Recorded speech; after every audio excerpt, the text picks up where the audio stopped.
Welcome to Detroit. Doesn't matter if you have one ass cheek and 3 toes. I will beat your ass. You can drown them. And that's what we gotta be. That's who we have to be. Because that's our domain. That is our domain.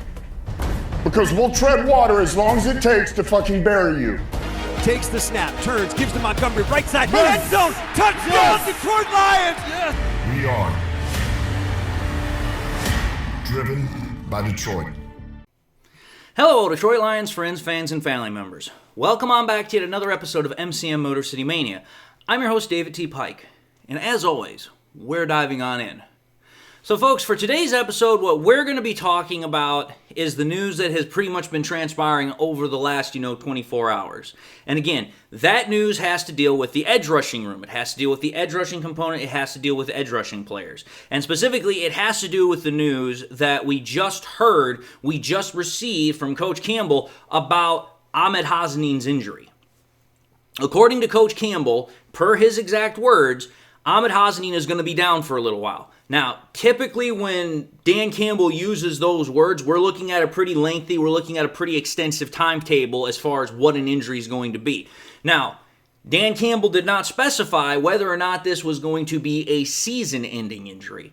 But what it does mean is that chances are Hoszanine is not going to be available for playing or doing anything for at least the first 2/3 of the year. Because you have to factor this. Even if he does attack his rehab, diligently, hard, and, with absolute conviction, which Campbell already, has established he believes he will, and I believe that he will, you have to also factor in that it's going to take him time to get back onto the practice field. It's going to take him time to get ready to play again. It's going to take him all this extra effort to kind of get himself back in the groove of being able to play and being able to contribute. So at the very least, you're looking at half the year to 2/3 of the year where Hoszanine's not going to be available. And it's like, okay, here. Hassanein was specifically drafted to add to that edge rushing rotation room, to add more to the pass rush. And I know that with the whole news with Trey Hendrickson, as far as the fact that the Bengals are looking to trade him, they're opening to trade offers, they're willing to listen, I know that there's a lot of Lions fans that want that trade to happen. But again, the more evidence, the more, information that has come out, it has made it even more abundantly clear that that's not going to happen. Again, reports are coming out, and again, I had this conversation yesterday that supposedly, this is what I had heard yesterday from some people through the grapevine, that the Bengals were looking for a mid-round pick and a non-starter type player in exchange for Trey Hendrickson. Well, now what I'm officially hearing is that what the Bengals are wanting is they want a first-round draft pick and they want a young, talented player to go with the trade package for Trey Hendrickson. Well, let's understand something here. Again, this goes back to what I've been talking about for a long time with this whole situation. You are going to have to trade away valuable commodities, resources, in order to get a player like Trey Hendrickson. It's going to have to happen.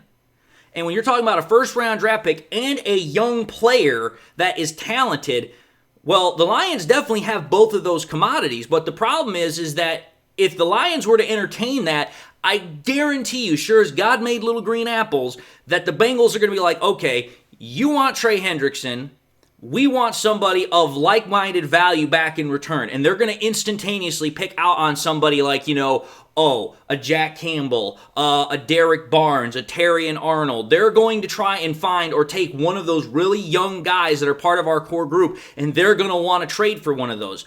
And it's like, dude, I'm not wanting that.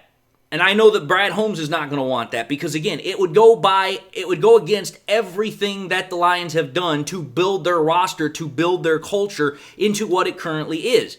The Lions are not going to trade away a young player that has talent, that has promise.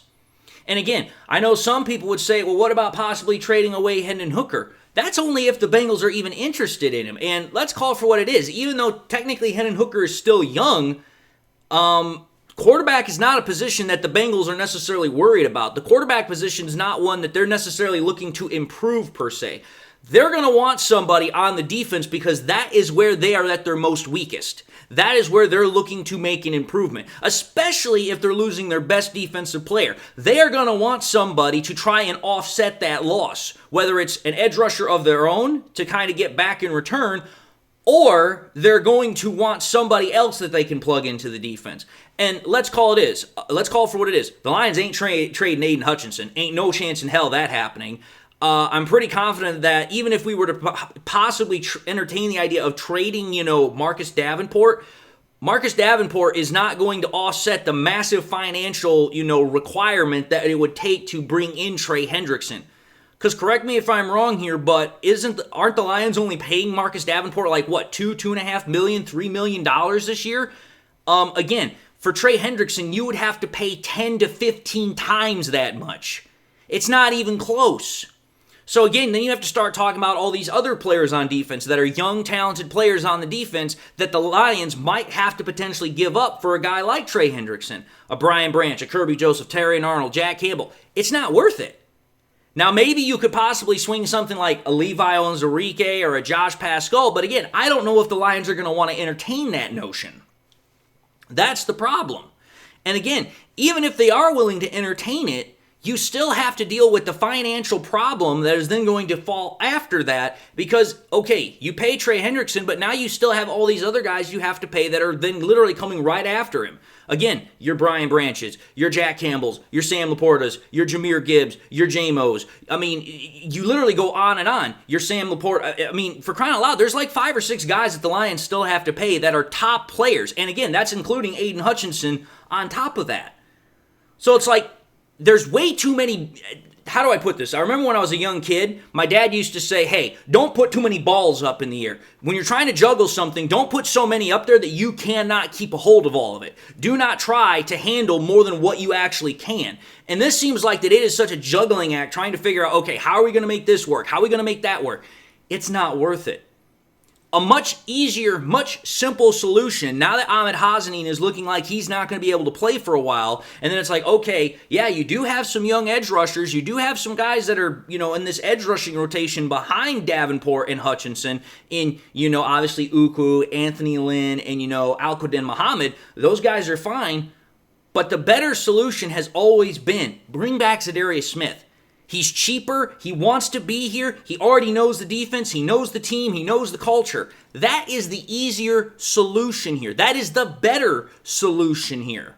And again, you have to think about this. What news just also happened that would also solidify the potential of the Lions making a deal with Za'Darius Smith? Oh, that's right. The Miami Dolphins just yesterday, late last night, they signed edge rusher Matt Judon to a 1-year, $6 million contract. 1 year, $6 million. I will deal with that all damn day long. I will take a 1 year, $6 million contract, or hell, maybe even a 2 year, $12 million contract over a 3 to 4, $120 million contract. Because let's call for what it is. Is Zidarius Smith as good as Trey Hendrickson? No, he's not. But he's not a massive downgrade either. Again, you go back to last year, Za'Darius Smith was what? Ranked 8th in terms of pass rush win percentage or pass rush win rate? I mean, for getting a guy that will cost you literally pennies on the dollar in comparison to Trey Hendrickson, you don't have to trade anybody. You don't have to worry about him possibly learning the defense and acclimating to the culture in the locker room because he's already done that. That, to me, just makes better sense, and it's a much easier, quicker, and more efficient solution. That's just my opinion. And again, I think that with the news of Hoszanine now being down for a while, if the Lions are truly interested about bringing in another edge rusher, this is the time when Za'Darius Smith is going to be able to get a phone call. This is the time when the Lions are going to want to strike and make a deal because it's like, okay, Matt Judon just signs a 1 year, $6 million contract. That means that, okay, Matt Judon is around the same age as Za'Darius Smith because Matt Judon's what, 33, 34? Za'Darius Smith is 32, 33, so it's like, okay, age is pretty much in the same ballpark. They pretty much make about, the same amount of production on a year-to-year basis. So it's like, okay, I can work with a 1 year, $6 million contract. Or if you want to double it and go, like I said, 2 to 12 million, I can deal with that a hell of a lot easier than a 3 year, $120 million contract or a 4 year, $150 million contract. I can deal with that a hell of a lot better. And so can the Lions. That's not only easier financially, but it's easier in terms of how the roster will be able to adapt and be able to absorb bringing in a new player, especially this late going into training camp and before we're about to start the season. That's the truth. So again, to me, it's like, I understand people want Trey Hendrickson. I really do. But you don't need Trey Hendrickson. What you need is just a good quality edge rusher. Zidarius Smith is more than good. He's more than a quality edge rusher.